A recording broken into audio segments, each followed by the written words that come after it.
বিড়ির প্যাকেট কম না গেল রে। কই গো খেলো একবার এদিকে এসো।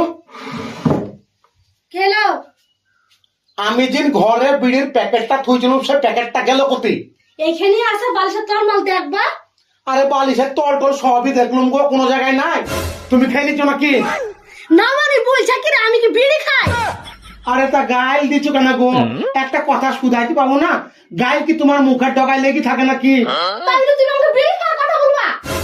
সব সময় পাহাড়ি মাগিদের মতন খ্যাই খ্যাই করো কেন? এই দেখো আবুল তাবুল কথা বলবা না, তোমার বিড়ির প্যাকেট কিন্তু আমি দেখিনি খো। তোর বেটা কই? কম লেগে গেছে আমি বলতে পারবো না। তোর বেটাই বোধহয় বিড়ির প্যাকেট শেষ করছে। এই তুমি আমার বেটার নামে আবুল তাবুল কথা বলবা না, আমার বেটা তোমার বিড়ির প্যাকেট দেখেনি।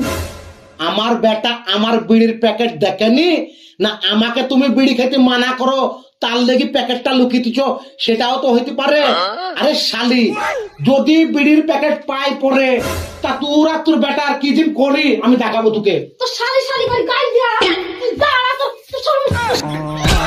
তোকে শালি শালি শালি করে গাল দিস আর তুই বার তোকে বিড়ি খাইতে খাওয়াছি। আল্লাহ গো, ইয়া কোন নিশাজিন কইরে ফেলেছে?